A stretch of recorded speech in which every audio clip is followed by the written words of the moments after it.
All scripture is for atheists. Complete video, and not separate videos with like one or two scriptures. Scriptures for atheists, eh? Well, given that you lot seem to want us all to convert, that could pretty much describe this entire book, couldn't it? Let's do this.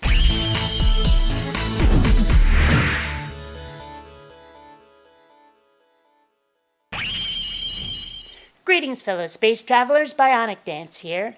Meet Bat Nuclear, who, as the title implies, has some verses of the Bible that he seems to think are relevant to atheists.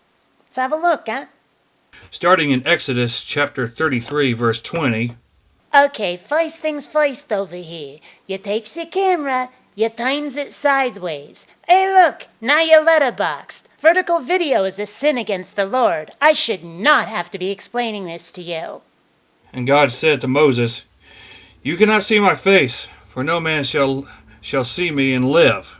Well, isn't that convenient? The great Oz has spoken. Oh.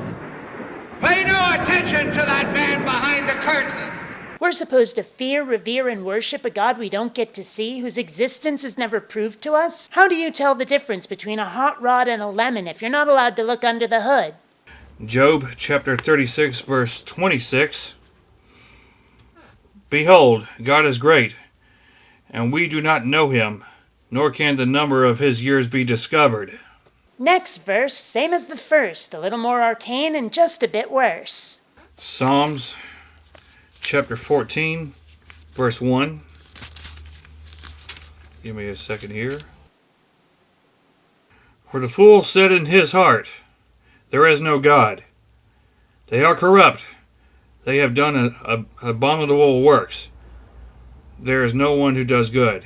The scripture talks mainly about atheists. Ooh, I don't know if that's true. I seem to remember a lot in this book about apples, floods, virgin births, crucifixions, resurrections, and pillars of salt. Or was that Lord of the Rings? I can't remember. These fantasy stories blend together in my head a lot. As to the psalm, it should read, "The fool said to the atheist, 'Why on earth would you need proof? The righteous man is a gullible chap.' And I love how it says that none do good unless they're an unquestioning believer. Personally, I trust someone's conscience and goodwill far more when they've really thought things through." Proverbs chapter 2, verse 1 through 5.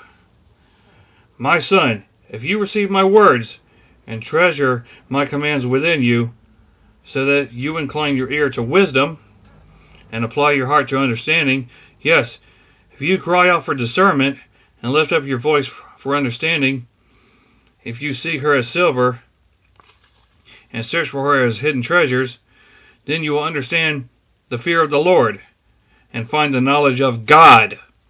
I'll be honest, I had to go looking this one up for myself, because it didn't make a lot of sense when he said it. I mean, it says right here, "If thou criest after knowledge, and liftest up thy voice for understanding." If you're supposed to go digging after knowledge and information and understanding, doesn't that kind of contradict the whole believe without evidence faith thing? Which actually brings us to one of my personal favorite Bible verses, John 4:48.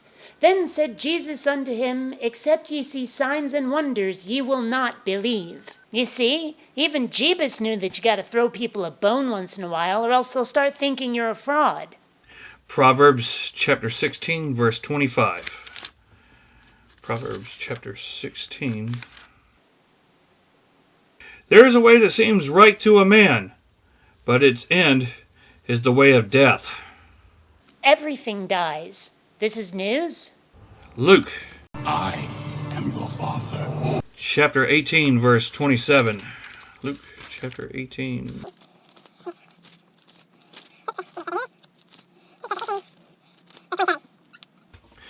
But he said, "The things which are impossible with men are possible with God." See, it's one thing for you to say that with God anything is possible, but when do we get to see? I am your God. Okay. Turn this into a woman. I'm serious. So am I. If that verse is meant to convince anybody, much less an atheist, I don't really see how. John chapter 1, verse 3. All things were made through him, which is God. And without him, which is God, nothing was made that was made. Okay, reading this one myself, it still makes no sense. And the problem is 3 little words, where it says, all things were made by him, got it, and without him was not anything made, okay, that was made. Not anything was made that was made. But if it was made, then it was made, but it was not made. What the fuck? I mean, it's not like I can't really figure out what's being said, but there are times where I swear the Bible is using its own special code phrases. Alert, Delta 9 or 5. The Messiah has left the cross. Repeat, the Messiah has left the cross. And I'm still at a loss to figure out how these are Bible verses for atheists, as this guy says. In John chapter 1, verse 10, for he, God, was in the world, and the world was made through him, and the world did not know him. And, I mean, how is this relevant? How does this have anything to do with Bible verses for atheists, as your video was titled? In fact, you know what, my faithful viewers? There's 15 more minutes of this crap. So I'm going to take it on the chin and watch the rest of his video. And if he says something relevant, interesting, or, let's face it, chowder-headedly hilarious, that's what you'll be seeing next. Otherwise, I'm culling it out so as not to bore you to death. Yes, I know. Too late. It's all part of the service. Now, on with the show. Romans chapter 1, verse 18 through 25. For the wrath of God is revealed from heaven against all ungodliness and unrighteousness of men who suppress the truth in unrighteousness. Not to sound like a cheap coffeehouse philosopher, but what is truth? Or more specifically, what is the truth? It says that for suppressing the truth in unrighteousness, the wrath of God shall be known. Well, I don't see any godly wrath. Am I not suppressing the truth? Am I suppressing the truth but doing it righteously? Am I suppressing the wrong truth? I kind of figured it was about, God's existence. Or is this whole wrath of God thing a steaming pantload and there is no truth to suppress? Which is it?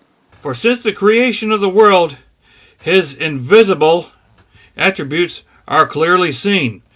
The only way something invisible can be seen is if you, throw dust at it and see where it gets displaced. Or to see how its gravity bends light around it. Or that kind of thing. So unless you've been conducting physics experiments on your deity...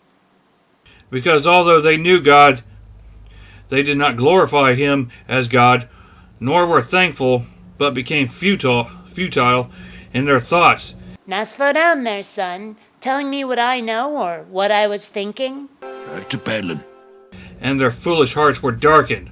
Professing to be wise, they became fools, and changed the glory of the incorruptible God into an image made like corruptible man, and birds and four-footed animals and creeping things.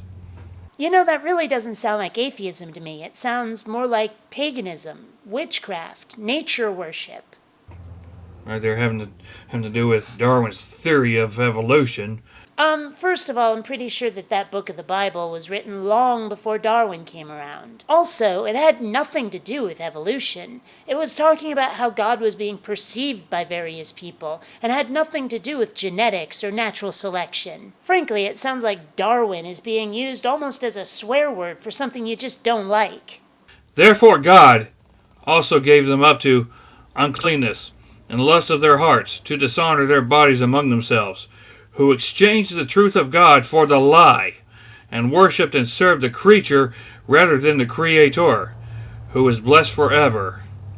So the God who made his existence extremely easy to doubt gets grumpy with and starts enabling his skeptics as they quite unknowingly get on his bad side. And he gets even more grumpy when they start to revere one of his creations instead of him. Your God has some serious abandonment issues, an ego the size of Andromeda, and does passive-aggressive better than a Jewish grandmother on a bad sitcom.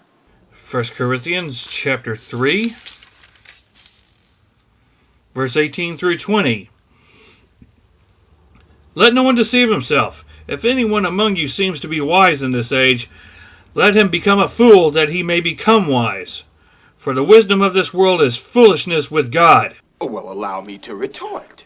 So if you're a genius expert regarding the world, you need to get stupid, because only by being stupid can you get to be a God expert. At last we agree on something. And 2 Corinthians chapter 4, verse 18.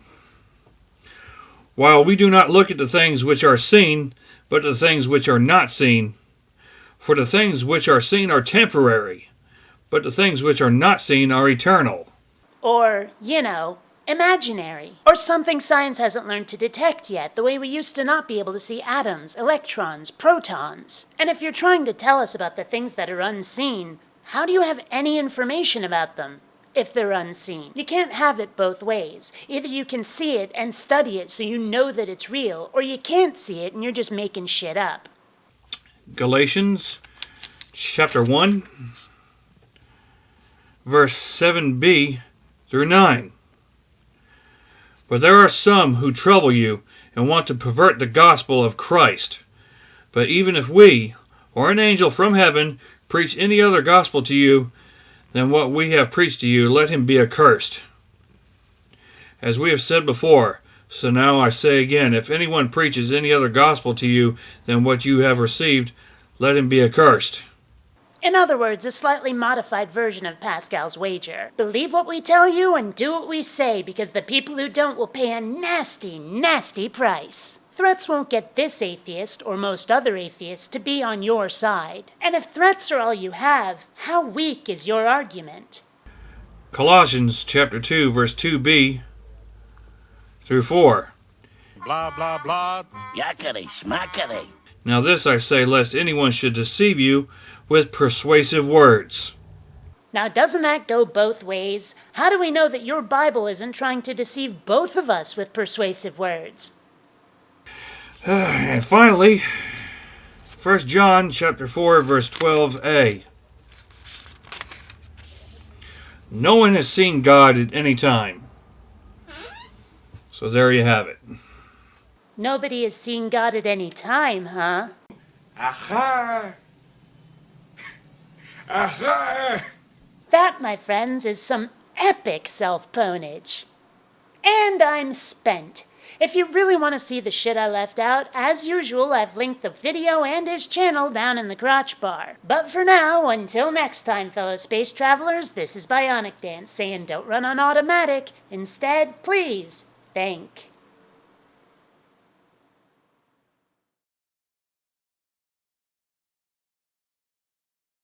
Not rating and subscribing has been found to cause obesity, acne, and male pattern baldness in laboratory rats.